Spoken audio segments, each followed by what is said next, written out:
सर्वज्ञ श्री चक्रधर स्वामी की जय। तपपूर्ती 16 व नामस्मरण ढोऱ्या डोंगर येथील कार्यक्रमाचा आज आपला शेवटचा दिवस आहे। शेवटच्या दिवसाचं हे पहिलं सत्र आहे। आज दुपारी अजून एक सत्र होईल। सायंकाळी वासनिकांचं सत्र होईल आणि उद्या सकाळी 9 वाजता आपलं प्रायचित्त होऊन कार्यक्रमाची सांगता होईल। परमपूज्य परमहंत आचार्य श्री तपस्वीराज दादा पंजाबी उर्फ दुधाडे काका यांना या ढोऱ्या डोंगरामध्ये साधना करत असताना 5 वर्ष पूर्ण होत आहे।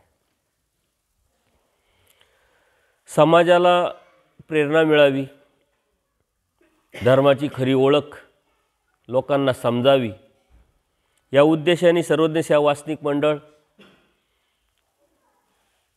अशा कार्यक्रमाचं आयोजन सातत्यपूर्ण करत आलं। त्यातला आजचा हा एक कार्यक्रम आहे। आपल्या या कार्यक्रमाला शुभचिंतन शुभ आशीर्वाद देण्यासाठी शिवरे निवासी परमपूज्य परमहंत आचार्य श्री बाबाजी पहिल्या दिवसापासूनच उपस्थित राहिले। त्यांनी या सर्व आश्रमाचं संचालक आहेत आणि हा आश्रम सेवेसाठी धर्माच्या सेवेच्या अनुषंगाने अहेतुकपणे सतत त्यांचं योगदान असतं। त्याचप्रमाणे काल छत्रपती संभाजीनगरचे सर्व सद्भक्त आलेत। आजही पुण्यावरून सद्भक्त आले। आपण सर्वांनी टाळ्या वाजवून त्यांचं स्वागत करू। कालही बरीचशी मंडळी येऊन गेली, परवा येऊन गेली।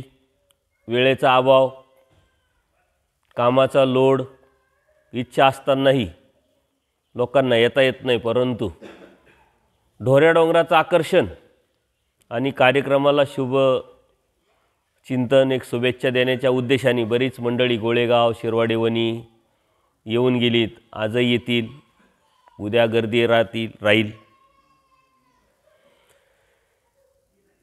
पहिल्या दिवसापासून आपण या कार्यक्रमामध्ये वेगळ्या वेगळ्या विषयाचं चिंतन करत असताना स्वामी श्री चक्रधरांनी या आत्मकल्याणाच्या जीवाच्या आत्महिताच्या अनुषंगाने जे अचूकपणे तत्वज्ञान मांडलं, तत्वज्ञान सांगितलं,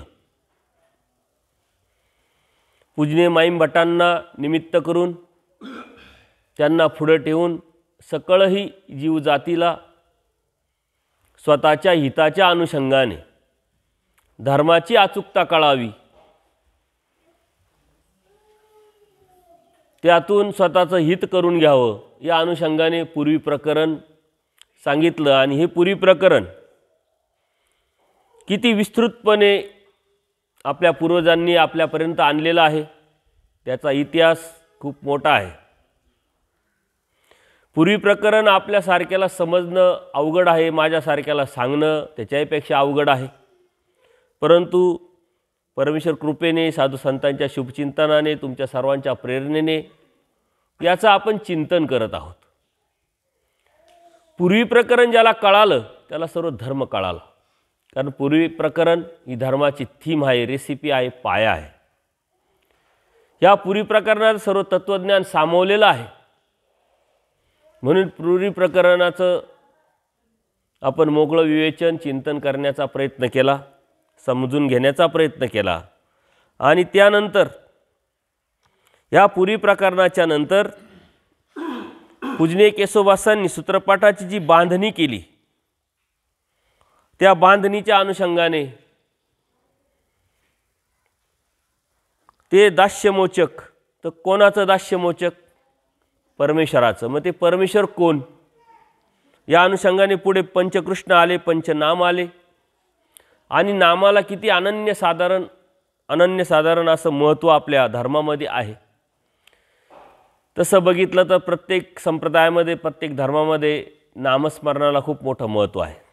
परंतु तुमचं नामस्मरण आणि त्यांच्या नामस्मरणामध्ये मात्र जमीन आसमानचा फरक आहे, लक्षात घ्या. बोध देऊन परमेश्वरांनी स्वतः अवतार घेऊन भक्ताकरवी हे नाम आपल्यापर्यंत पोचवलं आणि ते नाम परमेश्वराचं आणि परमेश्वरांनीच दिलं. म्हणून आपल्या स्मरणातून परमेश्वर आपल्याला भेटेल, उमगेल, जाणवेल, समजेल आणि त्या नामातूनच साह्य होईल. हे परमेश्वरांनीच आपल्या श्रीमुखी या ब्रह्मवाणीतून आपल्याला सांगितले. नामे वेद, नामे बोध, नामे साह्य, नामे प्राप्ती. नामाचे दाट आहे. कालच परमार्ग सेवक आपले छत्रपती संभाजीनगरचे जे सद्भक्त आहे मंडळाचे, चारही वक्त्यांनी खूप सुंदर असे विषय मांडले. बाळासाहेब साबळे असतील, 25 वर्षानंतर ते म्हणे पहिल्यांदाच बोलायला लागलो. याचा अर्थ ते मुके होते असं नाही, धर्माच्या अनुषंगाने बोलत नव्हते. बाकी इथं बोलणं आपलं चालूच असतं, पण धर्माच्यासाठी धर्मावरती बोलणं म्हणजे अप्रत्यक्षरित्या धर्मावरती आपलं प्रेम, निष्ठा व्यक्त करणं आहे. आणि देवानी न बोलणाऱ्याचा धर्माचा अधिकार नाही आहे. म्हणून त्यांनी प्रयत्न केला. त्यानंतर परमार्ग सेवक रवींद्र पाटील यांनीही सुंदर असं विवेचन केलं. त्यानंतर काकासाहेब आहे, जाधव साहेब आहे, त्यांनी सुंदरपणे विषयाला न्याय दिला. जाधव साहेबांनी नामाचे दाट आहे सांगितले, काकासाहेबांनी लीळाचरित्राचं महत्त्व सांगितलं. आणि हे विषय इतके मोठे आहे, इतके गहन आहे का त्यावरती 10 दिवसाची पोथी होऊ शकते. एकच विषय, लीळाचरित्राचं महत्त्व. कारण लीळाचरित्र ब्रह्मविद्याशास्त्र स्वामी श्री चक्रधरांनी आपल्याला दिलेलं सर्वात सुंदर असं गिफ्ट. त्याच्या व्यतिरिक्त या जगामध्ये काही सुंदरच नाही. आणि ते सौंदर्य आपल्याला समजून घ्यायचं, जाणून घ्यायचं, तो इतका मोठा गहन विषय आहे. आणि तो विषय या मंडळाच्या वतीनं आपले वासनिक मांडायला सुरुवात करतात. ही धर्माच्या अनुषंगाने खूप मोठी क्रांती आहे. आणि धर्माच्या अनुषंगाने धर्म कसा फॉरवर्ड होतोय, धर्म कसा समाजापर्यंत नेता येऊ शकतो, याचं एक प्रॅक्टिकल आहे. जेव्हा नामधारक वासनिक बोलायला लागतील तेव्हा त्यांच्या संपर्कातला अनेक लोक सद्भक्त आहे ते धर्माच्या वेगळ्या दृष्टीनं, वेगळ्या नजरेनं बघायला सुरुवात करतील. कारण आपला संपर्क खूप दांडगा असतो, आपला संग्रह खूप दांडगा असतो. त्याचप्रमाणे पुण्याची मंडळी ही खूप सुंदर बोलू शकतात. आज त्यांचंही आपण ऐकू. आपण बोललो पाहिजे आणि विशेष म्हणजे धर्मावर बोललो पाहिजे. आपण बोलत नाही असं नाही आहे, आपण बोलतो, धर्मावर बोलतो. म्हणून नामाचं अत्यंत मोठं महत्त्व. आणि ते नाम परमेश्वराचं, अनंत ब्रह्मांडांचं नायक, आणि ते नाम आपल्याला प्रत्यक्ष परमेश्वराकडून आलं आहे. एक निमित्त मात्र आपण गुरुजनांना म्हणतो की हे माझे गुरु, हे माझे निमित्त, परंतु निमित्त केलं देवाने. गुरुत्वाविषयी परमेश्वराचा जो विचार आहे, तत्व आहे, सिद्धांत आहे, खूप मोठा आहे. निमित्त मानिजे, निमित्त प्रत्येकजण प्रत्येकाला आहे. मला तुम्ही सर्व निमित्त आहात, तुम्ही आहात म्हणून मी बसलोय, चिंतन करतोय, बोलतोय, ती प्रेरणा आहे. एक सूत्र या जगाला काय देऊ शकतं हे निमित्त मानिजे या सूत्राचं जर तुम्ही चिंतन केलं तर तुमच्या लक्षात येईल. इथं प्रत्येकजण प्रत्येकाला निमित्त आहे. आणि भाजी हे गुरु मानावं. ज्यांनी आपल्याला भाजी निवडायला शिकवलं त्याला सुद्धा गुरु मानावं, हे आपल्या धर्माचं तत्व आहे. किती प्रगल्भ विचार आहे, किती ब्रॉड विचार आहे. परंतु त्याच्या खोलात आपण न जाता एक विशिष्ट चौकटीत आपण बसलोय, म्हणून आपला धर्म चौकटीत बसणारा नाही आहे. चौकटीच्या बाहेरचा धर्म परमेश्वराने चौकटीच्या बाहेर राहूनच सांगितलं आहे. साऱ्या चौकटी स्वामी श्री चक्रधरांनी मोडल्या. 12व्या शतकामध्ये 365 दिवसाचे वृत्तवैकल्य लिहिले गेले होते. राजाश्रय भेटला होता. काल सुंदरपैकी काकासाहेबांनी हा इतिहास आपल्यापुढे मांडला आणि त्याला छेद देण्यासाठी या कर्मकांडाला, या अंधश्रद्धेला, या विधीला उखडून टाकून खरा धर्म काय आहे या सर्वसामान्य समाजापर्यंत आणण्यासाठी परमेश्वराने अवतार घेऊन हे ठामपणे या समाजापुढं आणलं। परंतु त्यातूनच ज्याच्यासाठी परमेश्वराने अवतार घेतला त्यालाच आपण जवळ करून परमेश्वर प्राप्तीचे जर आपण स्वप्न पाहत असेल तर आपला रस्ता चुकतोय। याच्यासाठी परमेश्वराने खूप मोठं तत्त्वज्ञान आपल्याला सांगितलेलं आहे।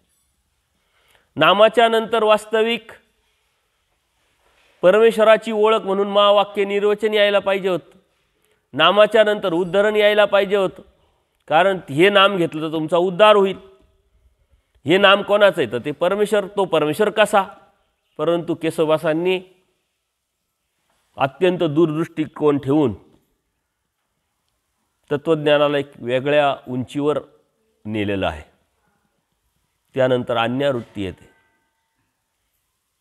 त्यानंतर युगधर्म येतो, त्यानंतर विद्यामार्ग येतो। म्हणजे साऱ्या देवतेच्या अनुषंगाने या तत्त्वज्ञानाची मांडणी आपल्या समोर येते। कारण देवता परमेश्वराच्या प्राप्तीचा सर्वात मोठी या जीवाला लागलेली अडचण आहे। हे जेव्हा जीव समजून घेईल, जाणून घेईल, त्यातलं मर्म कळेल, जीव कशा बंधनात आहे, नित्यबंधनात आहे, त्यांची भक्ती त्यांना शरण जाऊन आपल्याला त्या काही देऊ शकत नाही, कारण त्यांच्याकडे देण्यासारखं या जीवाला काही नाही। परमेश्वराच्या या उद्धरण कार्याचा एक सिस्टमचा भाग म्हणून देवता वर्ग परमेश्वराने आपल्याला सांगितलेला आहे। मूळ सृष्टीमध्ये त्या देवतेच्याच अनुषंगाने आपल्याकडून विकल्प घडला आणि वेगवेगळ्या कर्मफळात जाऊन आपण दुःख भोगून पुन्हा परत जन्ममृत्यूच्या या फेऱ्यात अडकलेलो आहे। आपलं दुःख परमेश्वराला बघवत नाही म्हणून पुन्हा पुन्हा या बोधाच्या माध्यमातून संधी देऊन परमेश्वर हे तत्त्वज्ञान आपल्यासमोर आणतात। परंतु ते आपण किती समजून घेतलं, किती जाणून घेतलं, हा मात्र आपला प्रयत्न आणि त्या प्रयत्नातून परमेश्वराची प्राप्ती, या गोष्टी आपण लक्षात घेतल्या पाहिजे। अन्यावृत्तीमध्ये देवता वर्ग सांगितला आणि किती देवता आहे, कोण देवता आहे, हे युगधर्म विद्यामार्गातून सांगितला। त्या देवतेची भक्ती कोणती केली, कशी केली तर काय प्राप्त होईल, आणि चारी युगाचा धर्म आपण अभ्यासला, जाणला आणि करण्याचा प्रयत्न केला तर परमेश्वराची साधी ओळखसुद्धा होणार नाही, तेव्हा प्राप्तीचा विषयच येत नाही। म्हणून परमेश्वराची ओळख कशाने होणार आहे? परमेश्वर जाणीजे। प्राप्ती कशाने होणार आहे? परमेश्वर पाविजे। प्राप्तीला परमेश्वरच नेणार आहे आणि ओळखसुद्धा परमेश्वरच देणार आहे। म्हणून आपल्या धर्माचे सिद्धांत आपण समजून घ्यायचे, जाणून घ्यायचे। परमेश्वराची जाणीव, परमेश्वराची प्राप्ती देतो, मग प्रत्येकालाच बोध का देत नाही? आपल्या आजूबाजूचे अन्य लोक बरेच दिसतात, प्रत्येकालाच प्राप्तीला का नेत नाही? आपल्याला प्राप्तीला नेलं असतं तर पुन्हा पुन्हा जन्ममृत्यूच्या फेऱ्यात का आपण आलो असतो? परंतु परमेश्वराने तत्त्वज्ञानातून अटी शर्ती आपल्याला दिलेल्या आहे। आपला प्रयत्न कमी पडतोय, प्रयत्न करी दैवाचे साह्य। बोध जर परमेश्वर देतोय, प्राप्तीलाही परमेश्वरच नेतोय आणि सकळ जीवाचं चिंतन परमेश्वराला आहे, तर मग आपण पुन्हा पुन्हा का येतोय? याचं कारण कवने करणे मुंचीचे ना, हे आपण समजून घेतलेलं नाही आहे, जाणून घेतलेलं नाही आहे। परमेश्वराला मुंचन करायचंय, मुक्तीला न्यायचंय, परंतु आपल्या लक्षात येत नाही का कशाने मुक्तीला आपण जाणार आहोत, कशाने आपण परमेश्वराला प्राप्त करणार आहोत, ती कोणती पद्धत आहे, ती कोणती रीत आहे, ती कोणती सिस्टम आहे। आणि म्हणून देवता सिस्टमला आपण अनंत जन्मात अनंत सृष्टीत बळी पडलेलो आहे, सिस्टमचे बळी आहोत आपण। म्हणून सिस्टम पहिले समजून घ्या। कोणती गोष्ट समजून जाणून जर घेतली तर करणं खूप सोपं होऊन जातं आणि या करण्यातूनच आपल्याला काय भेटणार आहे याचं ध्येय स्पष्ट होत असतं। म्हणून मी काल सांगितलं तुम्हाला की आपण अनन्य भक्ती करतो, एकनिष्ठ भक्ती करतो असं म्हणतोय, पण ती बाह्य अंगाची आहे। वास्तविक देवतेचा प्रभाव आपल्यावरती खूप मोठा आहे. याचं कारण हे सर्व आजूबाजूला जे आपल्याला दिसतं, आपल्या शरीरामध्ये असतं, हे साऱ्या देवतेच्या अनुषंगाने, परंतु एक सिस्टमचा भाग येतो. पिंडस्थाय मेदमास रूपाने, स्वरूपावरती मळ आहे, अधिष्ठान देवतेचे आहे आणि कार्यकारण स्वरूप देवतेच्या अनुषंगाने आपण अभ्यासले तर आपल्या वागण्यात, आपल्या बोलण्यात, आपल्या विचारात, आपल्या खाण्यात पिण्यात, राहणीमानात सगळीकडे देवतेचा प्रभाव आपल्याला जाणवेल, लक्षात येईल. कोणाविषयी आपण काहीतरी चुकीचं बोलतोय, हा देवता धर्म आहे. आपल्या चेहऱ्यावरती उदासीनता आहे, हा देवता धर्म आहे.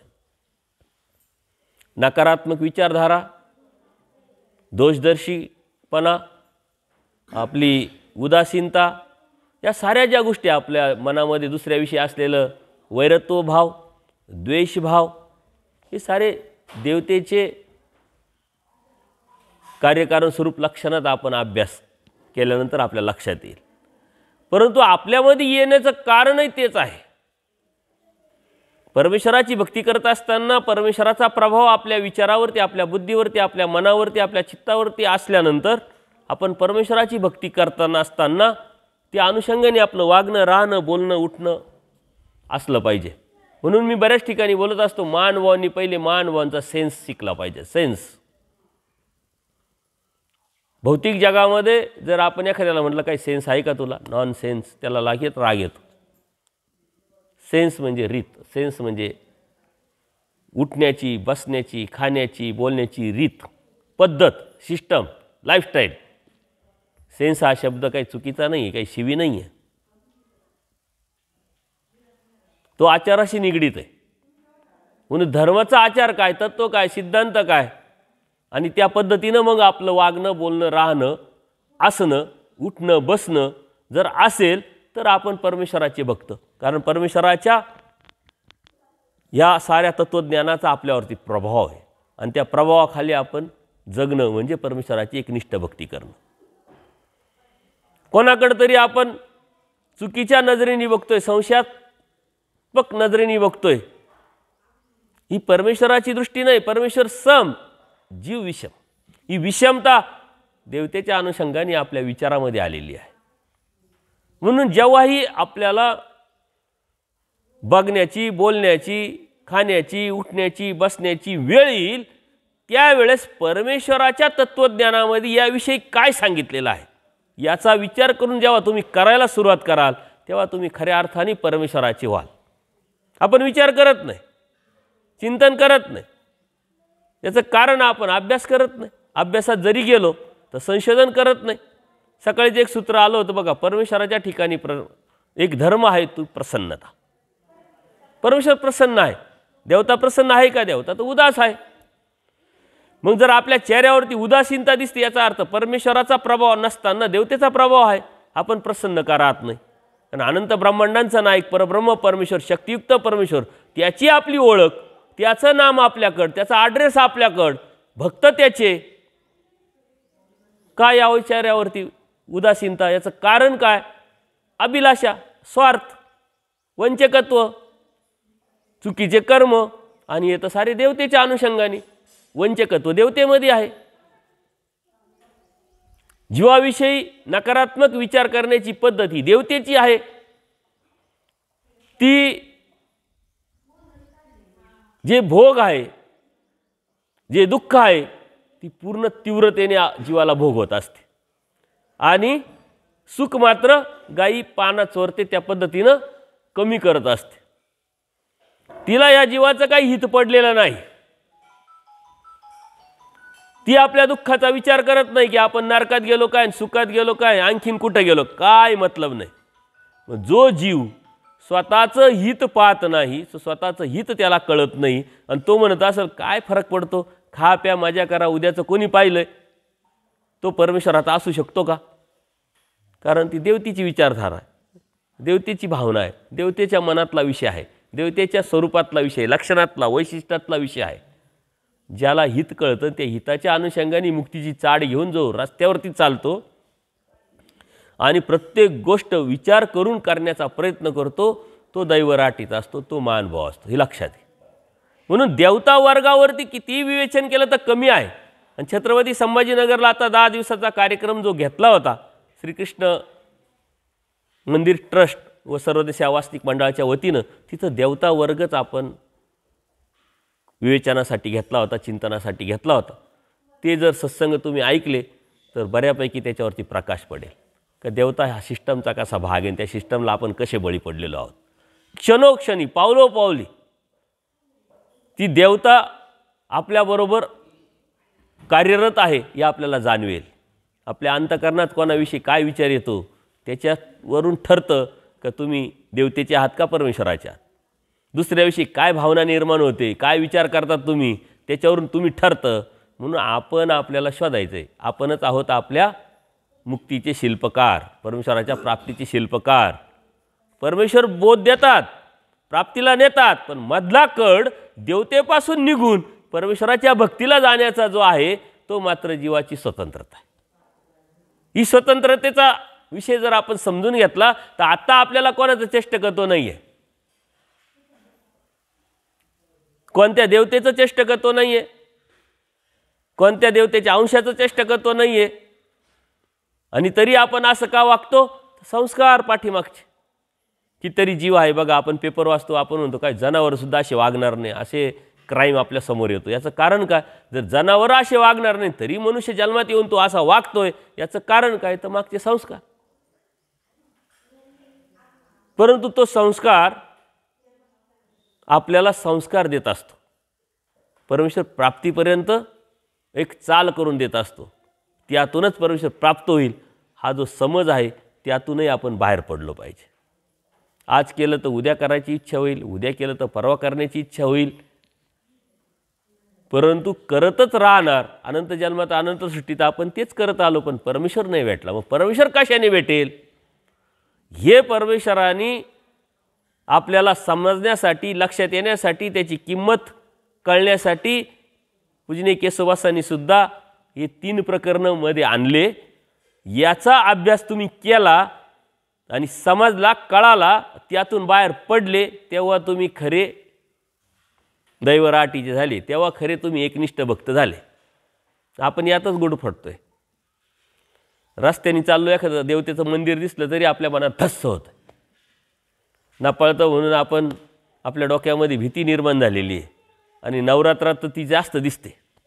आपल्या डोक्यात असं वाटतं की साऱ्या देवता सायरा वैरा सोडल्या आता आणि त्यांना एकच काम आहे, महानुभाव कुठं भेटत आहे का नाही, दिसत आहे का नाही, पकडायचा आणि टाकायचा भोगामध्ये. मग संभाजीनगरला 100, पुण्याला 200, नाशिकला 500, नागपूरला 1000 आणि शेवटी देवाला त्यांना रिपोर्ट द्यावा लागत असेल, हे बा संभाजीनगरला 100 भेटले, 200 भेटले. असं काय आहे का. आपण देवता वर्ग नीट समजून न घेतल्यामुळं ही न्यूनगंड, ही भीती, हा गैरसमज आपल्यामध्ये असल्यामुळं सतत परमेश्वराचं चिंतन परमेश्वराने करायला लावलेलं आहे. पण परमेश्वराचं चिंतन करण्याच्या ऐवजी आपण या देवता वर्गाचं जास्त चिंतन करतोय. आणि याचं तुम्ही जर विवेचन चिंतन केलं, लक्षात घेतलं तर हे होतं. सकाळ निघाल्यापासून, जागा झाल्यापासून संध्याकाळपर्यंत कितीतरी चिंतन आपण परमेश्वराचं करायच्या ऐवजी या देवतेचं होतं. याचं कारण का, तर आपण तो वर्ग नीट समजून नाही घेतलेला आहे. आपला आणि देवतेचा अर्थार्थी संबंध नाही आहे. आपला आणि राजकारणाचा अर्थार्थी संबंध असतो का, नाही आहे.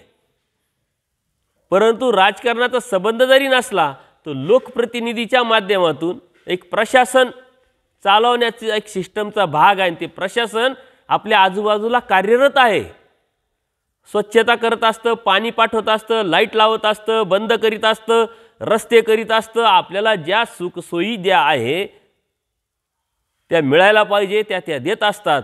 आता त्या सिस्टमचा ना आपला अर्थार्थी काही संबंध आहे का, ते त्यांच्या कामात आहे, आपण आपल्या कामात असायला पाहिजे.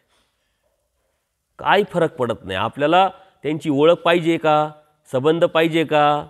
आपण म्हणतो आज गटार कधीतरी साफ नाही झाली तर मग असू द्या कोणाचा तरी फोन नंबर, आपण तो विचार करत नाही. आपण डायरेक्ट आदेश कोणाला करतो, आयुक्ताला सांगतो, लोकप्रतिनिधीला सांगतो.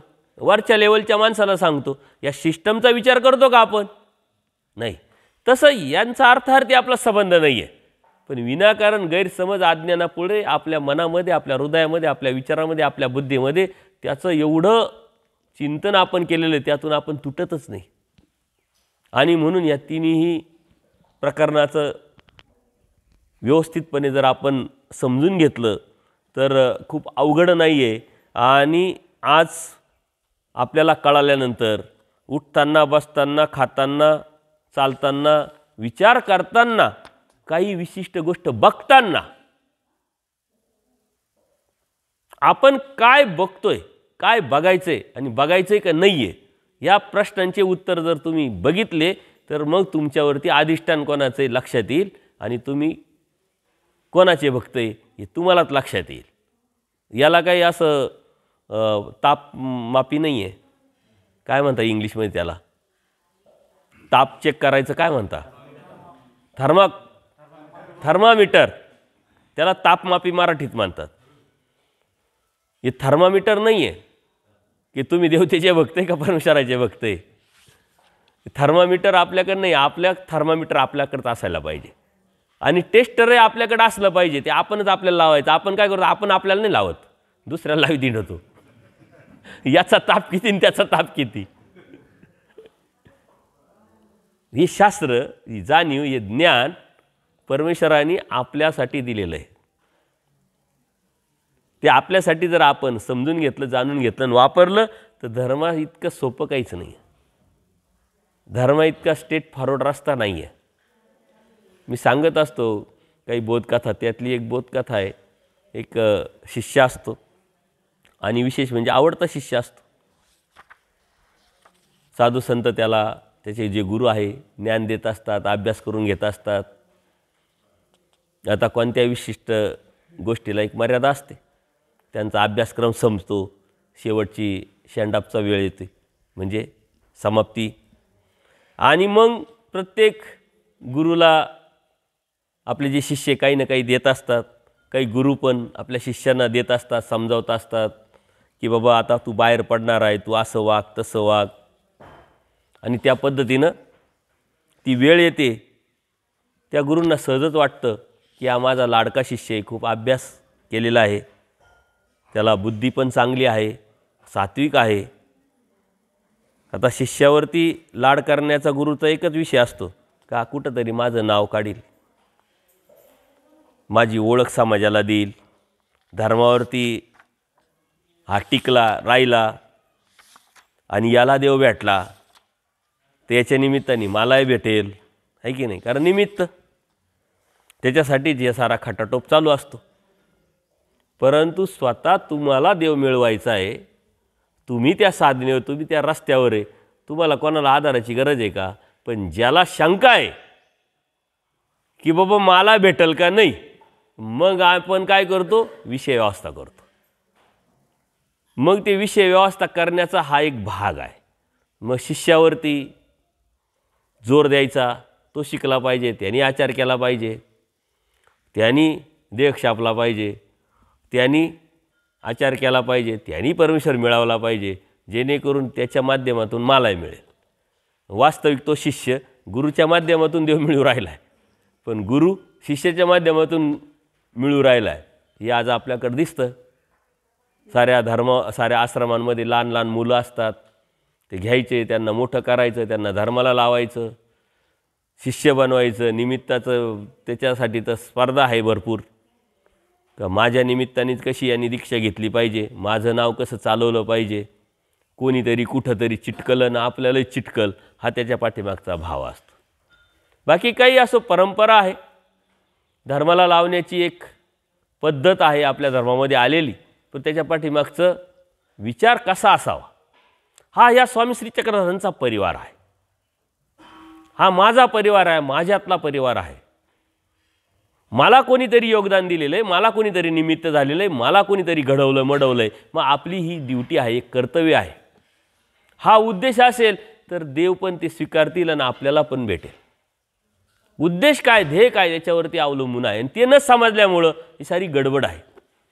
त्या गुरूंना वाटलं की हा माझा शिष्य आहे, याला काहीतरी एक वेगळं पण विशिष्ट प्रेझेंट द्यायला पाहिजे. आणि त्यांनी त्याला जवळ बोलवलं. जवळ बोलावल्यानंतर गुपचूप त्याला एक आरसा दिला. त्या आरसा एक वेगळा होता, एक त्याचं वेगळं वैशिष्ट्य होतं. आपण म्हणतो आरसा आहे, त्यात काय विशेष, परंतु ह्या आरसा वेगळ्या पद्धतीचा होता. ते म्हणे हा आरसा ज्याच्यासमोर तू धरशील आणि जेव्हा जेव्हा तू तुझ्या त्या आरशाच्या समोर तू उभा राहशील तेव्हा तेव्हा तुझे गुण तुला दिसणार नाही, तुझे दोष त्या आरशात दिसतील. आरसा कसा असतो, जसा माणूस तसा तो आरसा दाखवत असतो, आहे की नाही. आता तुम्ही तुमच्या गुणाकडे पाहत असेल तर तो आरसा तुमचे गुण दिसेल, तुमच्या दोषाकडे पाहता तो आरसा तुम्हाला दोष दाखवेल. म्हटले तर भारी काम आहे. गुरुला काय वाटत होतं, कोणता उद्देश होता, कोणतं ध्येय होतं त्या प्रेझेंट देण्याच्या पाठीमागं, का यांनी दररोज आपल्या या आरशासमोर उभं राहावं, आपल्यातले दोष बघावे, ते दोष काढून टाकावेत आणि दररोज दररोज गुणात्मक होत होत जाऊन एक शुद्ध केवळत्वाचं निर्माण होऊन परमेश्वराला यांनी प्राप्त करावं. कारण परमेश्वराने अपेक्षा तीच केलेली, शुद्धतेची, आपल्या वैचारिक शुद्धता, आपल्या अंतःकरण शुद्धता, आपली मानसिक शुद्धता, आचाराची शुद्धता, हीच परमेश्वराने अपेक्षा केली. पण आपण त्याच्याकडे लक्ष देत नाही. आपण बाह्य अंगणाची शुद्धता आपण स्वीकारलेली आहे, आंतरिक शुद्धतेला महत्त्व आपण देत नाही. आंतरिक शुद्धतेचा जर विचार केला तर परमेश्वराला अपेक्षित असलेला धर्म कळेल आणि आपला धर्म आपल्याला अत्यंत सोपा आणि सरळ वाटेल. आज जो आत्मज्ञाने मोक्ष या सूत्रातून परमेश्वरांनी आपल्याला सर्व सांगितलेलं, पक्षकाराने त्यावरती सुंदर असं विवेचन केलेलं आहे का एक दोष आपल्यातला काढला तीच आपल्यासाठी मुक्ती, तोच आपल्यासाठी मोक्ष. असे अनंत दोष आपल्याकडे आहे आणि हे एक एक दोष काढत काढत काढत काढत आयुष्य जगणं म्हणजे साधना आहे, परमेश्वर प्राप्ती आहे. अवघड काहीच नाही आहे. परंतु दोषदर्शिका असलेला जीव स्वतःचे काढत नाही, दुसऱ्याचं मात्र पाहत राहतो. म्हणून आपण थर्मामीटर टेस्टर जवळ ठेवायचे, पण ते आपल्यासाठी, आपण दुसऱ्याला लावीत पाहतो. तो आरसा त्या गुरूंनी त्याच्याकडे दिल्यानंतर त्याचं वैशिष्ट्य वेगळं पण सांगितलं.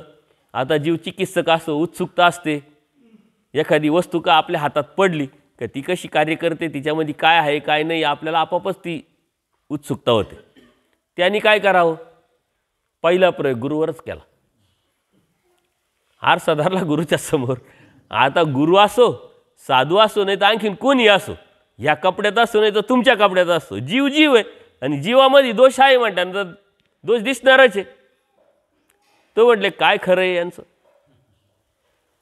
आरसा पाहिल्यानंतर गुरुचे काय दोष किरकोळ कारकोळ दिसले असतील, त्यातले काही खरं नाही.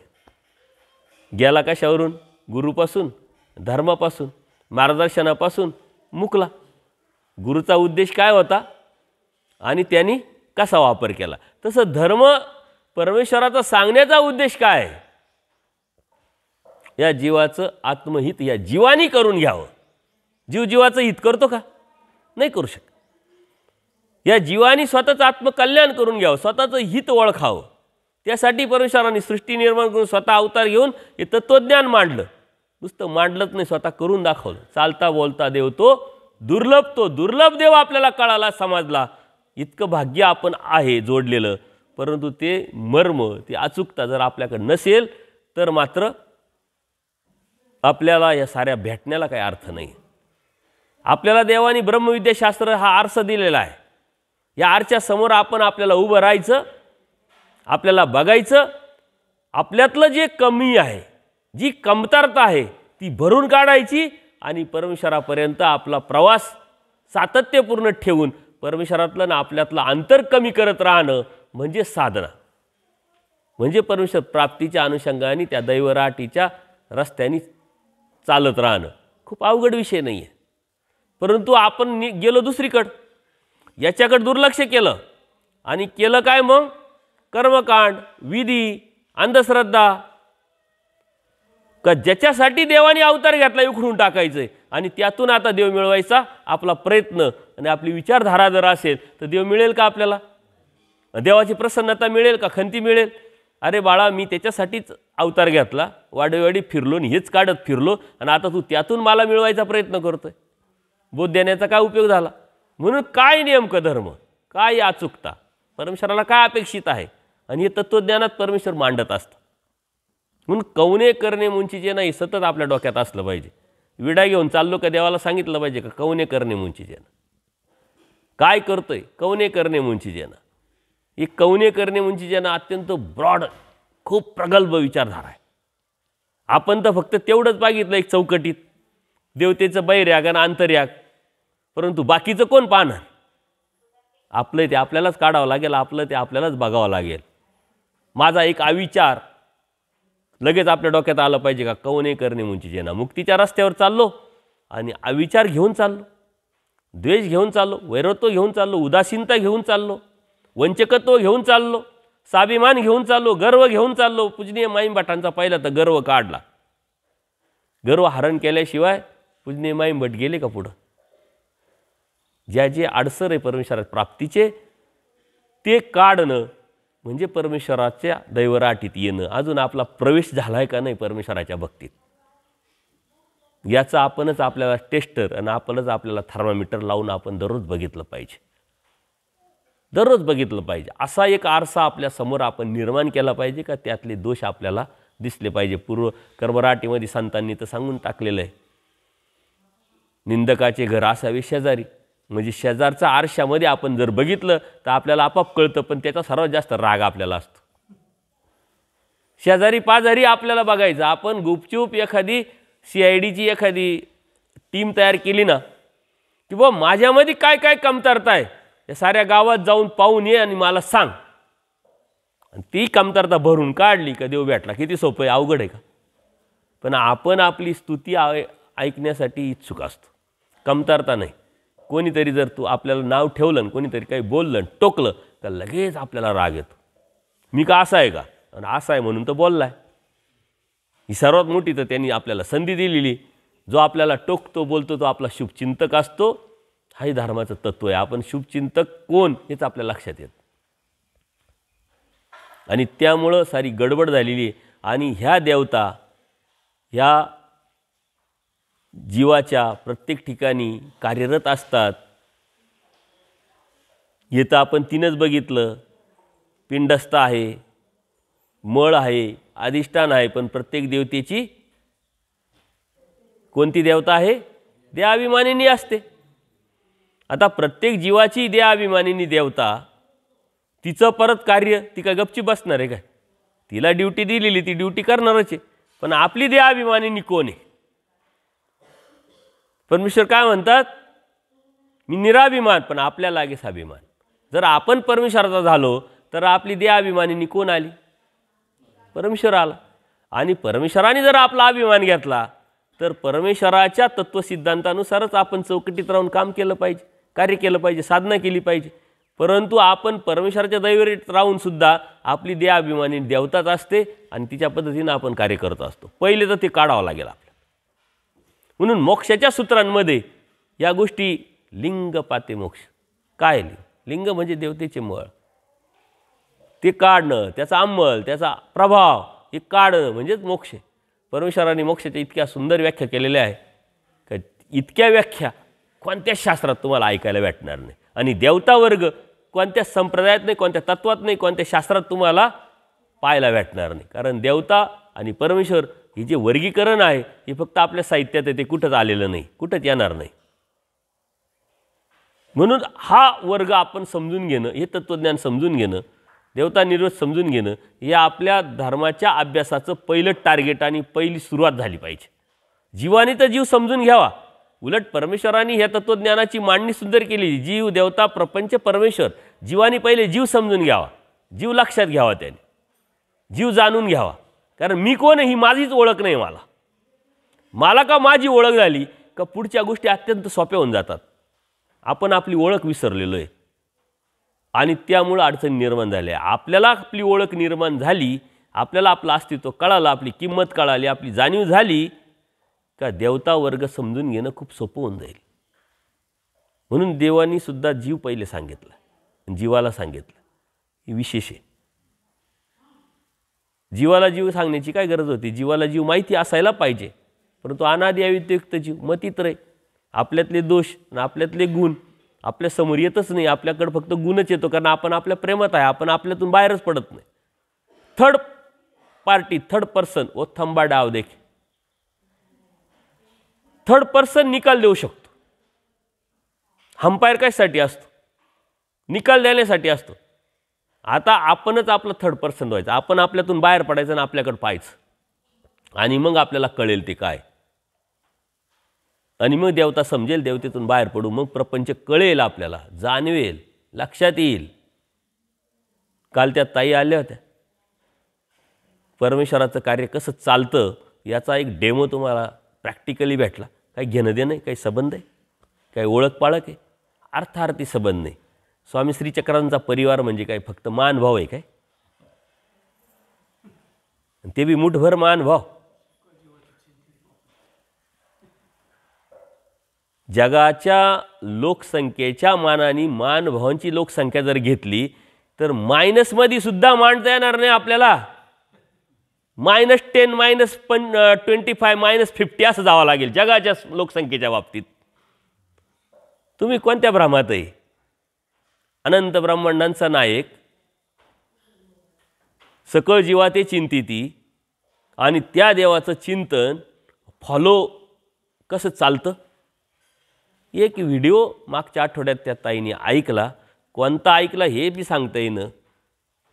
तुम्ही नव्हते, तुम्ही तर लेट आली, 1 तासानंतर आली. ती एंट्री एकदम वेगळी होती. ते मी सुद्धा गदगदून गेलो.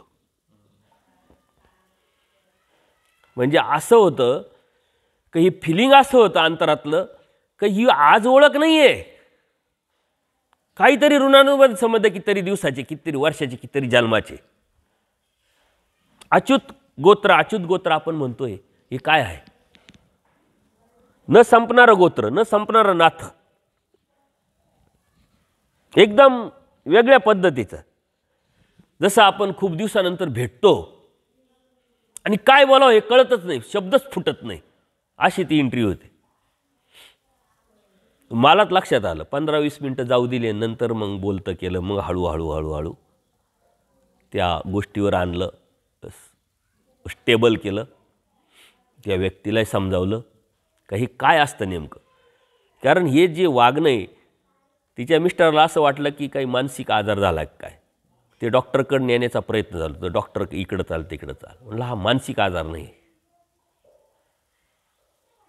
हे परमेश्वराचा वेद आहे, आणि हा कोणालाही होत नाही. ही जमीन सुपीक जमिनीतच काहीतरी टाकलं तर पेरल्या जातं आणि उगावल्या जातं. जेव्हा ही लक्षात आणून दिलं, त्यांचा मेसेज पण आला मला, का योग्य मार्गदर्शन भेटल्यामुळं आम्ही थोडं स्टेबल झालो, नाही तर डिस्टर्ब व्हायचं कारण आहे. सकळ जीवा ते चिंतेती, कोण कुठलं काय कसं, आणि योग संयोग योग साह्य कुठून काय, ही लिंक आपण नाही सांगू, आपल्या डोक्याच्या, आपल्या कल्पनेच्या बाहेरच्या गोष्टी. आणि आपण जीवनामध्ये जगत असतानाही जे अनुभव आहे, या अनुभवातूनच आपल्याला शास्त्राची प्रचिती घ्यायची आहे. प्रचिती आली पाहिजे, हे लक्षात घ्या. तुम्हाला देवाने फॉलो केलं, फॉलो करत करत इथपर्यंत आणलं. देव आपल्यालाच नाही फॉलो करत, प्रत्येक जीवाला फॉलो करताय. नरकात गेलेल्या जीवाला सुद्धा फॉलो करताय. देवाकडे दररोज उठल्यानंतर एखादा व्यावसायिक असतो बघा, सकाळी तो ऑफिसला जातो, काय करतो, त्याची PA किंवा त्याची जी मॅनेजर ते समोर काय ठेवतात, आज काय काय काम आहे.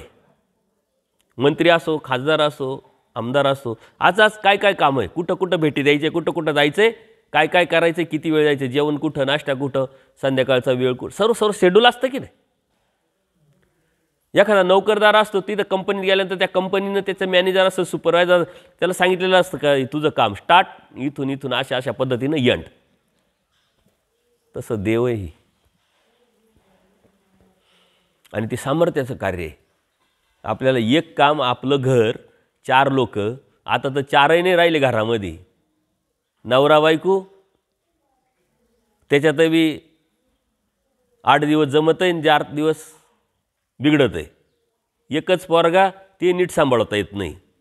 असं एकत्र कुटुंब तर 2-3 भाऊ, ते बी आता पुढच्या पिढीला जर सांगावं लागेल का आम्ही भाऊ एकत्र होतो, राहत होतो, याचा मुलगा होता, माझा मुलगा होता, याची मुलगी होती, एकत्र राहायचं. ते एकत्र कुटुंब काय हे पुढच्या पिढीला दाखवायला सुद्धा आपल्याकडे राहिलेलं नाही. आपल्याकडे जे जे चांगले नाही त्याचा ऱ्हास होतोय. पण धर्म, संस्कृती, धर्म ज्ञानातून या गोष्टी तुम्ही जाणून देऊ शकता. परमेश्वराचा हा अनंत ब्रह्मांडांचा परिवार आणि त्या परिवाराकडं प्रत्येकाकडं लक्ष, त्या सामर्थ्याचं कार्य. सकाळी देव जेव्हा पश्चातपारी उठतात, आता देव झोपतच नाही, जेव्हा उठायचा प्रश्नच नाही, झोपतो आपण आपल्यासाठी ते. तर जेव्हा समोर शेड्यूल येतं की कोण व्यक्ती, कोणता जीव, काय, कुठं, कसा, आणि हा इकडं जाणार आहे, याला इकडं जाण्यापासून कसं थांबवायचं, आणि या जातोय चांगली गोष्ट आहे त्याला कशी चाल करून द्यायची, हे प्रत्येकाचं शेड्यूल प्रत्येकासाठी, नुसत्या महानुभावांसाठी नाही, प्रत्येकाचं. फक्त त्याची जोड, त्याचा प्रयत्न, त्याच्यानुसार ते. आणि हे अनुभव मला इतके आलेले, इतके येतात दररोजचे अनुभव आहे. कितीतरी वेळा मी सांगितलेलं यूट्यूबच्या माध्यमातून. आता तुमच्या भेटी काय यूट्यूबच्या माध्यमातून झालेल्या. हे माध्यम आहे, देवाने जोडलं आहे. सगळं विज्ञान हे देवाचं आहे, हे देवाच्या निर्मित आहे. फक्त ते आपण कसं वापरायचं आपण ठरवायचं आहे. त्याच्यामुळं परमेश्वराचा परिवार खूप मोठा आहे, खूप ब्रॉड आहे. आपला परिवारच नाही आपल्याला. आपली ती फक्त निव्वळ मानसिकता आहे. कारण आजचा परिवार तो कालचा कोणाचा तरी दुसरा होता ना, उद्याचा आणखीन तिसरा आपल्याकडे राहणार आहे. आपला परिवार कुठे आहे? आपला परिवार देव आहे, देवाचा परिवार आपण आहे. हे ज्याला कळालं सगळी संपत्ती, असंपत्ती, जीवाची परमेश्वर संपत्ती, तो परमेश्वराचा भक्त, तो दैवराटीचा भक्त. म्हणून देवता वर्ग खूप मोठ्या प्रमाणात आपण विस्तरून प्रगल्भपणे जर समजून घेतला आणि यावरती जास्त जोर देऊन तो लक्षात घेतला ना, तर परमेश्वराचा धर्म अत्यंत सोपा होऊन जाईल. आणि मी अनेकांना हेच सांगत असतो, 2 मिनिटाचं काम आहे, 2 मिनिटाचं काम आहे. आपण नियोजन केलेलं असेल तर ते 1 मिनिटात संपेल. आणि 2 तासाचं काम आहे, परंतु नियोजन योग्य पद्धतीनं जर आपण केलेलं असेल तर ते 2 तासाचं काम 2 मिनिटातही येऊ शकतं. परंतु 2च मिनिटाचं काम आहे, नियोजन करेल नाही, करायला लागलो ते 2 तासाचं होऊ शकतं. हे लक्षात घ्या. म्हणून समजून घेऊन नियोजन, आपल्या जीवनाचं ध्येय, आपला उद्देश, आणि तसं चालणं सातत्यपूर्ण आत्मविश्वासपूर्वक जर आपण असेल तरच आपल्याला पुढे त्याची चाल भेटेल. अन्यथा भेटणं एवढं सोपं नाही. कुठं गेलं चष्मा? पुढचं प्रकरण आहे संहार. अत्यंत महत्त्वाचं प्रकरण. प्रत्येक प्रकरण महत्त्वाचेच आहे, प्रत्येक वचन महत्त्वाचे आहे. कारण देवाच्या श्रीमुखी ते ब्रह्मवाणीतून आलेलं आहे. आपण सार, सृष्टीचा सार होतो, काय समजून घ्यायचं आणि काय जाणून घ्यायचं. परंतु संहार कसा होतो, ह्या जगामध्ये सारे विज्ञानवादी किंवा जे सायंटिस्ट लोक आहे, काहींचे शोधता मरून गेले, पण सापडलं नाही, लक्षात आलं नाही की ही सृष्टी कशी निर्माण झाली, कोणी निर्माण केली, किती वर्षापूर्वी केली. कोणी म्हणतं एवढे लाख वर्षे, कोणी म्हणतं 1 लाख, एवढे अब्ज वर्षे, कोणी काय आपापल्या पद्धतीनंच मांडण्याचा सायन्स प्रयत्न करतंय. परंतु त्यांच्या डोक्याच्या बाहेर, आवेक्याच्या बाहेर आहे. ते सृष्टी निर्माण झाल्यानंतर संहार होतो आणि संहारानंतर परत संसरण होतं. आता ह्या त्याच्यानंतर प्रकरण संसरण यायला पाहिजे होतं. कारण ह्या देवता कोणत्या सृष्टीत कार्य करतात, कशा करतात, तर ही सृष्टी. परंतु तसं जर असतं तर मग आत्ताच नवीन संसरण झालं आहे, आत्ताच नवीन सृष्टी झाली आहे असं दिसलं असतं. म्हणून संहार आहे याचा अर्थ सृष्टी आहे. सृष्टी आहे म्हणून संहार होईल, संहार होईल परत सृष्टी होईल. हे चक्र सारखं चालू आहे. आणि ह्या चक्रामध्ये आपण कधीपासून सुरुवात केली आहे? मायाच्या तमातून निघण्यापासून. आणि त्याला किती वर्ष झाली सांगता येईल का? एक सृष्टीत अति दीर्घ आणि एका जीवनाचं काय घेऊन बसले. आपल्याला 2 तास जेवण लेट झालं तरी आपली तडतड होती. अरे पण अनंत जन्म गेले, अनंत सृष्ट्या गेल्या आहे. आणि अनंत वेळा हे खाण्यावरून आणि या संसारावरून, या प्रपंचावरून, या भाऊबंदकीवरून आणि वादावरून आपलं कार्यक्रम झालेले. आता काय घेऊन बसला तू? हे स्टेबल, ही वैचारिक स्टेबलता जी आहे ना, ही शास्त्रातून आपल्याला येत असते. सगळे शास्त्र या शास्त्रात आहे, सगळे. असं काहीच नाही आहे की इथं उत्तर भेटणार नाही. असा कोणता प्रश्न नाही की त्याचं उत्तर इथं तुम्हाला सापडणार नाही. सारे जगातले सायंटिस्ट एकत्र आले. आता ही सायंटिस्ट लोकांची जी बुद्धी आहे ना, याची टक्केवारी वापरण्याची सर्वात जास्त असते. बुद्ध्यांक, त्याला बुद्ध्यांक म्हणतात. आपला बुद्ध्यांक किती आहे माहिती आहे? चेक केलं तर 0.5% भरतो का नाही, कारण आपण वापरत तेवढंच नाही करत. जे थोडेसे IAS IPS ऑफिसर असतात त्यांचा बुद्ध्यांक 1-1.5% असतो. सायंटिस्ट लोकांचा बुद्ध्यांक 2.5 ते 3% असतो. म्हणजे किती बुद्धी, किती मेंदू वापरायचा बाकी विचार करा. आणि जो यातून निघालेला महानुभाव आहे ना शास्त्रातून, त्याचा बुद्ध्यांक सर्वात जास्त असायला पाहिजे सायंटिस्टच्या पुढं. कारण ज्या सायंटिस्ट लोकांनी सारं आयुष्य घातलं त्याचे उत्तर त्याला भेटले नाही, हा धडाधड उत्तर देणार आहे. म्हणजे याचा बुद्ध्यांक जास्त पाहिजे का कमी पाहिजे? परंतु महानुभावांचा बुद्ध्यांक चेक केला तर सर्वात कमी बसल. कारण काय? टेन्शनच नाही, बिंदास. देव आले, देव केले, देव करताय, हे करा ते करा ते करा, देव भेटणार, बात खतम. ते म्हटले आपल्यामध्ये स्वस्थता देवाने सांगितले, चैतन्य देवतेची विद्यावंत तेवढी स्वस्थता, मग ती स्वस्थता आपण उपभोगली पाहिजे की नाही? सर्वात जास्त बुद्ध्यांक आपला दिसेल, पण सर्वात जास्त बुद्ध्यांक आपला असला पाहिजे. याचं कारण प्रत्येक प्रश्नाचं उत्तर तुमच्याकडे. ती स्वस्थता, ती स्थिरता तुमच्याकडे आहे. चैतन्य देवतेचा विद्यावंत त्याची स्वस्थता त्याला नाही आहे, त्याच्या पलीकडं साधा नामधारक एवढी स्वस्थता त्याला आहे. विचार करा की आपला बुद्ध्यांक किती असायला पाहिजे. चैतन्य देवता किती मोठी आहे. आपण देवता वर्गात बघितलं की 500 कोटी योजनेचं एक ब्रह्मांड, असे 100 ब्रह्मांडाचा एक जीव, आणि असे अनंत जीव त्याच्या तमात, आणि तम आपल्या शरीरावरचं तीळ. ती देवता किती मोठी आहे, आणि त्याच्या पलीकडे तो परमेश्वर किती मोठा आहे. आणि त्या देवतेचा तो विद्यावंत, आणि त्या विद्यावंताला जी स्वस्थता नाही हे तिच्या नामधारक, का ज्याला काहीच कळत नाही, फक्त 5 नाम आहे. कोमल ज्ञानी, ज्याला 4 पदार्थ माहीत नाही, कार्यकारण स्वरूप लक्षण माहीत नाही. आता त्याच्या पुढे आहे तुम्ही, तुमची स्वस्थता किती असायला पाहिजे त्याच्या पुढे आहे. कारण 4 पदार्थाचं कार्यकारण स्वरूप लक्षण माहिती आहे तुम्हाला, सूत्रपाठ माहिती, गीता माहिती, अभ्यास करताय, वाचन करताय, व्याख्यानं देताय. स्वस्थता किती असायला पाहिजे? आहे का? आज दिवसभर बसू आपण. स्वस्थता, ही स्वस्थता आंतरिक महत्त्वाची आहे. आंतरिक स्वस्थता होईल. देव, त्याची प्रचिती, त्याची अनुभूती, त्याचा स्पर्श. एखादी गोष्ट अशी असते का आपल्याला दिसत नाही पण स्पर्श होतो ना. हवा आहे बघा, एखादी हवेची झुळूक आली का आपल्याला बरं वाटतं की नाही? त्या परमेश्वराच्या असण्याचा स्पर्श आपल्या हृदयाला सतत असला पाहिजे.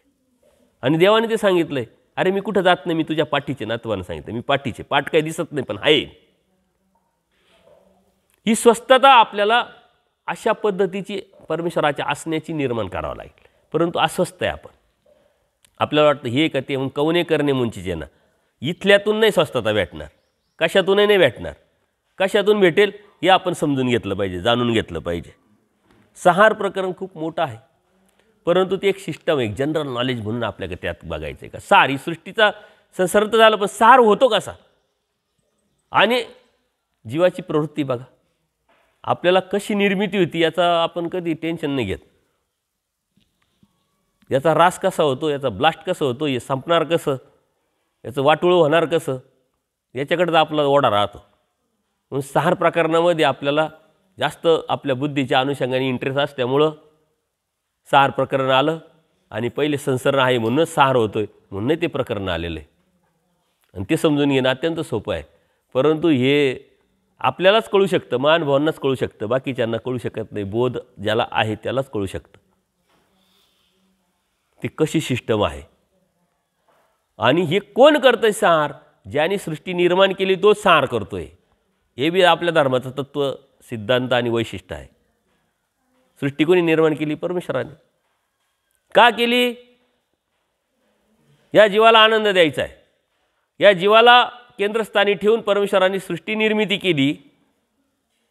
आता सृष्टी निर्मिती जर आनंद देण्यासाठी केलेली आहे, आनंद देऊनच मग मोकळं करावं, मगच सृष्टीचा सार करावा ना. पण साराची प्रवृत्ती परमेश्वराची होते. आणि कधी होते का ज्या वेळेस तो आनंद घेण्याच्या योग्यतेचा एकही जीव या सृष्टीमध्ये नसतो त्यावेळेस होते. म्हणजे याचा अर्थ काय, परमेश्वराचं एकच ध्येय, या जीवाला आनंद देणं, आनंद मिशन आनंद द्यावाच, बाकी काय नाही आहे. नाही आहे ना ही सृष्टी काय कामाची. आपण म्हणतो काही काम नाही, चला फिरून येऊ. काहीच काम नाही, कशाला फिरायला जायचं, कशाला इकडे जायचं, कशाला खर्च होतो, हे होतं. परमेश्वर म्हणताय जाऊ दे, एकही जीव नाही आहे, पण बाकीचे तर आहे ना, सकळ जीवाचं चिंतन बाकीचे आहे, एन्जॉय करताय, मजा करताय, चालू द्या सृष्टी. नाही, ती ज्ञानपाळी संपली, एकही नाही आहे, काढून टाका, काय उपयोगाचे नाही. कारण सृष्टी निष्फळ, त्या जीवाचं बी राहणं, जगणं, खाणं पिणं सारं निष्फळ. सृष्टीत असणं म्हणजे काय, परमेश्वराच्या प्राप्तीचा उद्देश ठेवणं. जिवंत असणं म्हणजे काय, परमेश्वर प्राप्तीची इच्छा ठेवणं. आपलं जिवंतपण यातून आपल्याला दिसत असतं.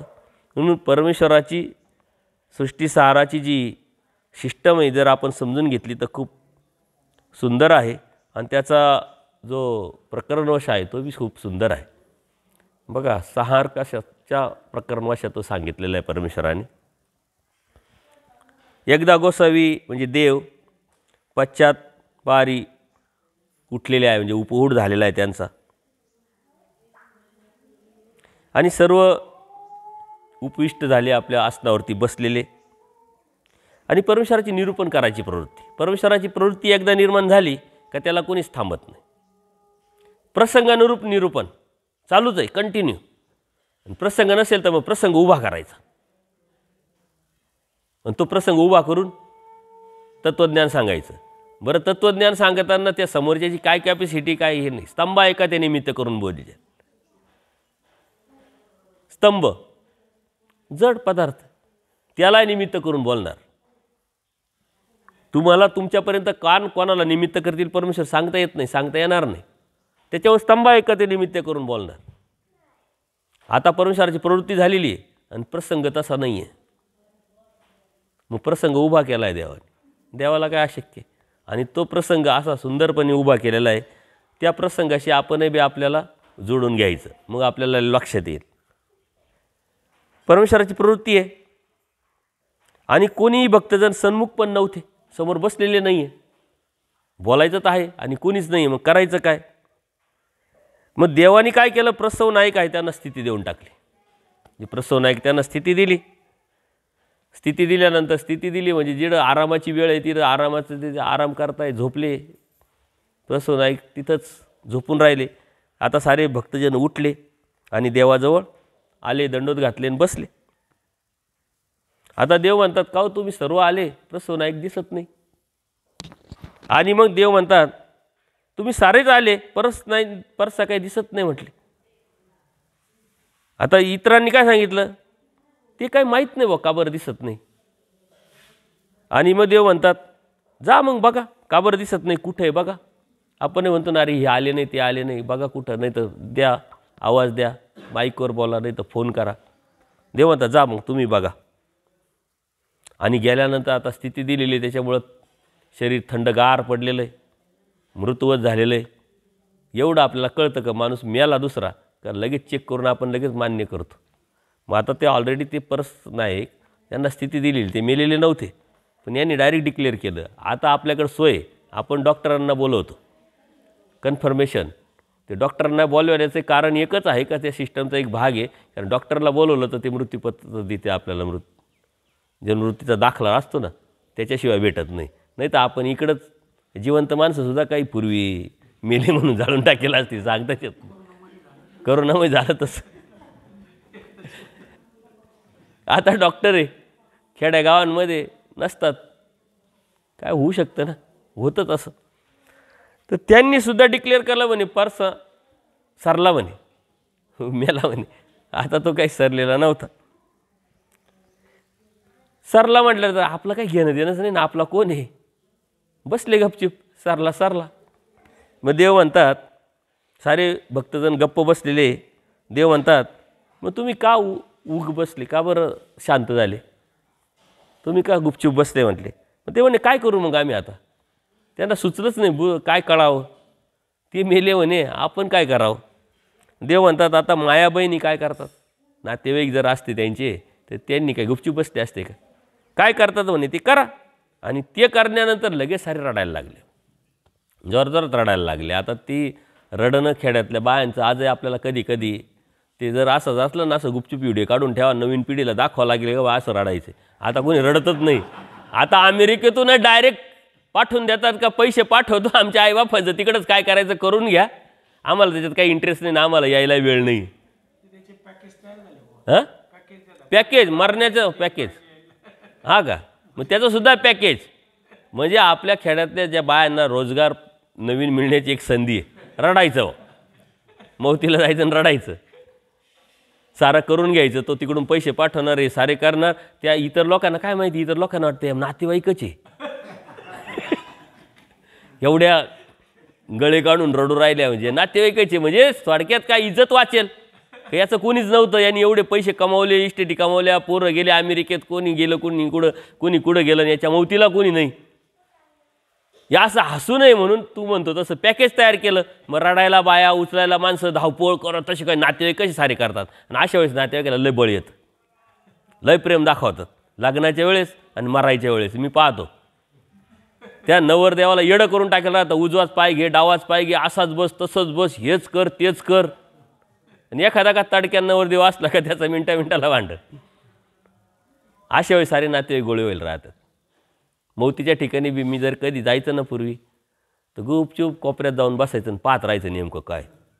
ज्याला कधी कोणी गावात विचारत नव्हतं ना, तो सर्वात पुढं राहतो. मग तिरडी अशीच बांधायची राहते, तशीच राहते, त्याचंही काहीतरी तत्व आहे, त्याचंही शास्त्र आहे. तुला काही कळतं का? तो सर्व शहाणा सारं शिकवत राहतो. आणि यांना असं वाटतं खरंच याला सारं समजतंय म्हणून तर हा करतोय, करू द्या बाबा. आता बाकीचं काही सारे शोधतात त्याला. तिथं बी म्हटले माया बहिणी जर असत्या तर काय करतात. आणि मग काय करतात म्हणलं तर डोक्यात एकच आलं, रडायचं. सारे रडायला लागले, सारे रडायला लागले जोरजोरात. दायंबाई रडायला लागले. आणि दायंबा कसे रडतात हे सुद्धा लिळेमध्ये आलेलं आहे. माझ्या प्रस्या, माझ्या प्रसन्न ऐका, माझ्या प्रसवा दंडू कोणा निर्विले. आता ते आपल्याला येणार नाही, एखाद्या बाईला प्रॅक्टिकल द्यायला लागेल. झोळी कोणा निर्विली, आईसे अनेकी आळापी दुःख करीतात. आता त्या प्रसव नायकाच्या निमित्ताने जे दायंबा रडले, त्या दायंबाला देवाने काय द्यायचं ते देतील. कारण देवाचा आदेश, आज्ञा आणि लगेच आपलेपणा निर्माण होऊन. आता कोणासाठी कोणी रडत आहे का? इथं सख्यासाठी आता रडायला येत नाही आपल्याला. आणि देवासाठी रडणं तर दुर्मिळ, एवढं सोपत नाही आहे. आता हे दायंबा देवाने सांगितलं म्हणून रडायला लागले, आळाप करायला लागले. आपलं देव काय त्याला देणार ते देणार. आणि ते रडायला लागल्यानंतर थोडा वेळ रडल्यानंतर देव म्हणतात दुःख न करा. दुःख कशाला करतात? आणि त्यातूनच तो प्रसंग निर्माण होऊन परमेश्वरांनी 6 प्रकरण सांगितलं आहे. अपमृत्यू एक वाती म्हटले, येतात म्हणे. कलियुगामध्ये शत सांगितलं आहे, परंतु 100 वर्ष तो जगेल याची काही गॅरंटी नाही. एक आहे जो अपमृत्यू अगोदरच, कशाने कोणी अटॅकने जातं, कोणी ॲक्सिडेंट जातं, कोणी कशाने जातं, कोणी कशाने जातं, कोणी आजाराने जातं. परंतु तेच देव समजावत आहे तरी ते रडत राहिले. आता कारण त्या भूमिकेमध्ये ते गेले ना. आता देवाने सांगितलं ना रडायला, आता गप्पा वाजायचंच नाही, आता रडायचं. ते रडूच राहिले. मग म्हटले अहो कवर रडता, आता मेल्यानंतर काय करता ते करा ना. आणि मग त्यांनी सारा पुढचा प्रकार तुम्हाला माहिती आहे.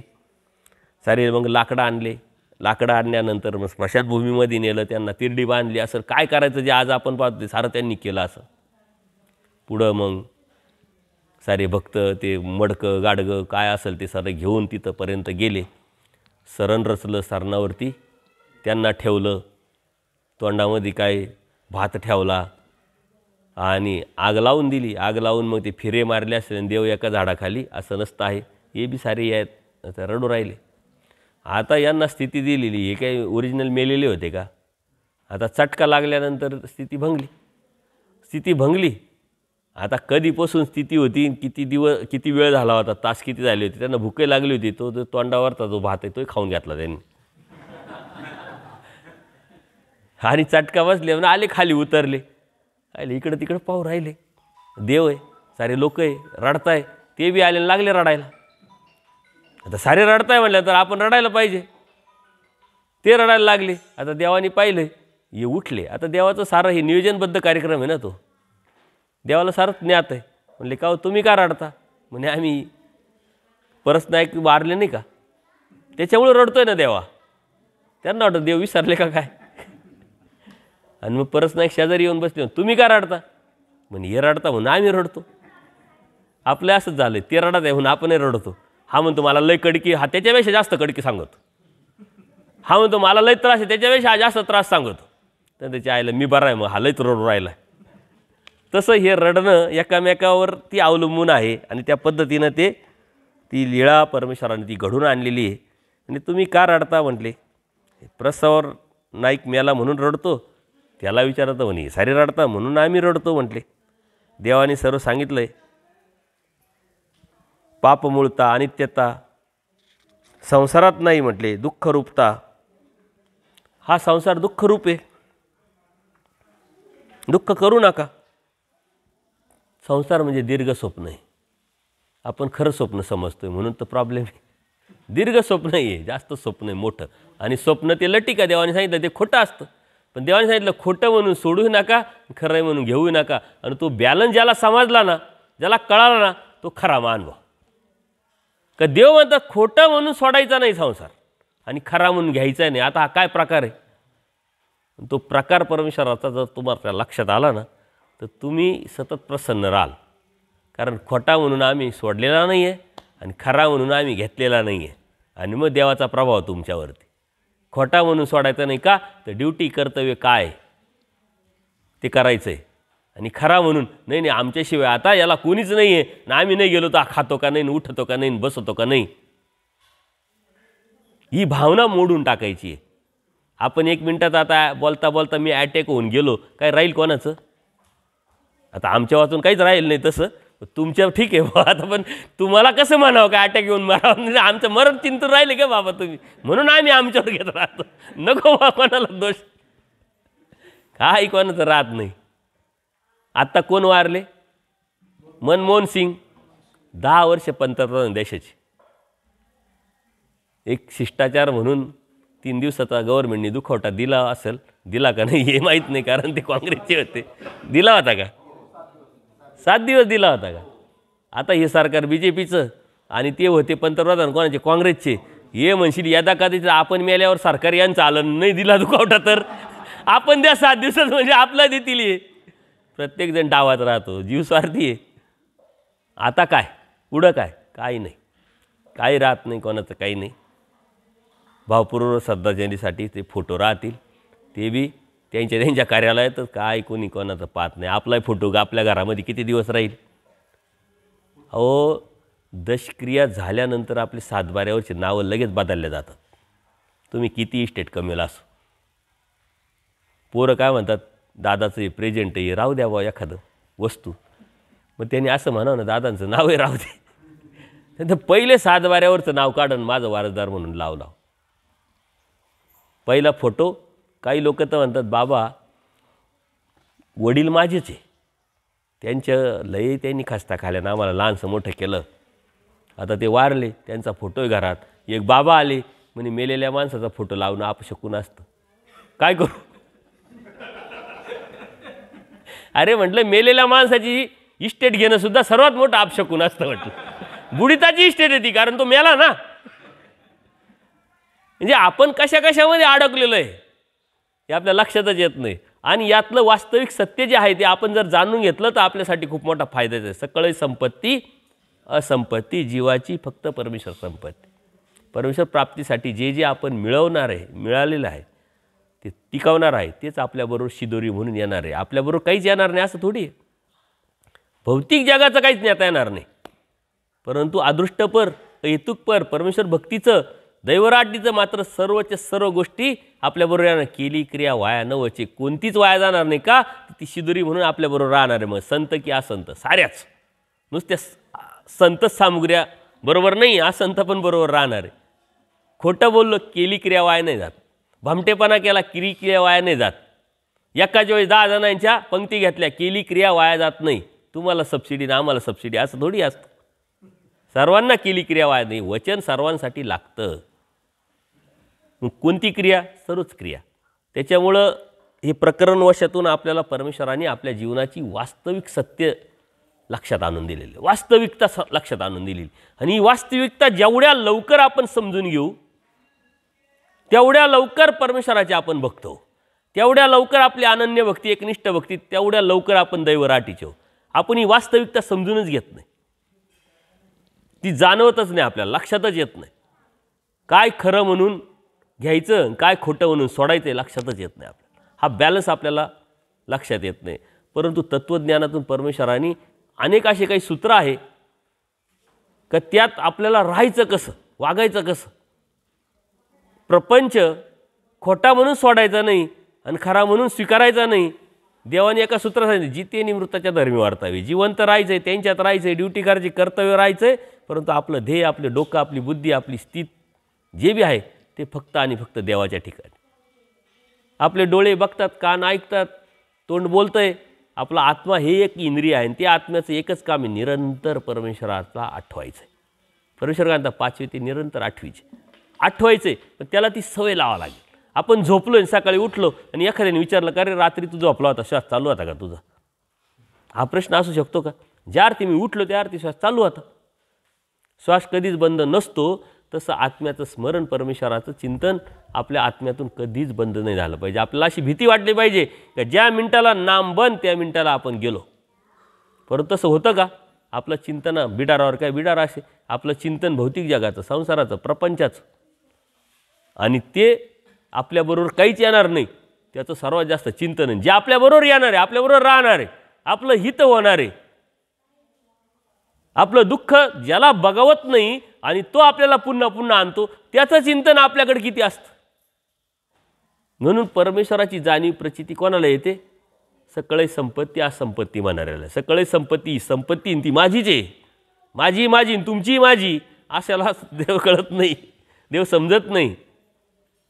म्हणून मानभावांनी बांधावरून कधी वाद नाही घातले पाहिजे, इस्टेटीवरून वाद नाही घातले पाहिजे. त्या दिवशी एक विचार मी मांडला, खरा मानभाव कोण?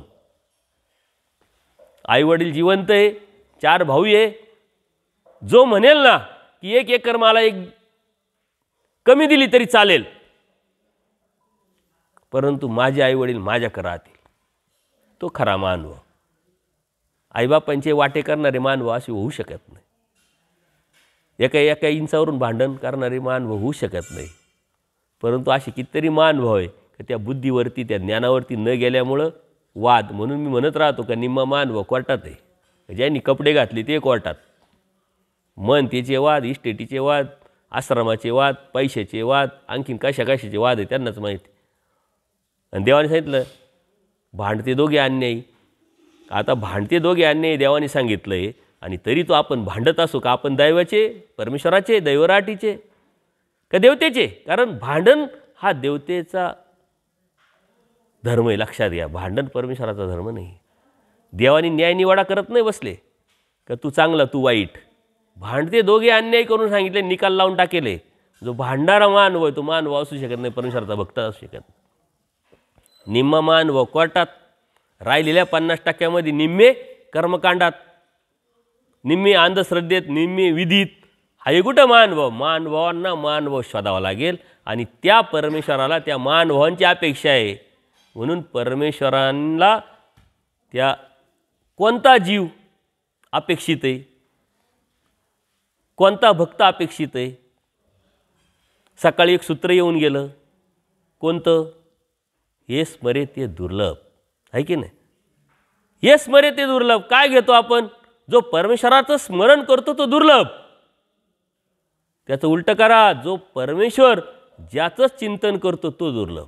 परमेश्वराने जीवाचं चिंतन करावं तो किती दुर्लभ आहे. आचार्यांची वाट पाहत बसले, निरूपणाची प्रवृत्ती झाली. आचार्य काय वेळ झाला? आचार्यांना काय वेळ झाला? वास्तविक वेळ झाला होता का? नव्हता झाला.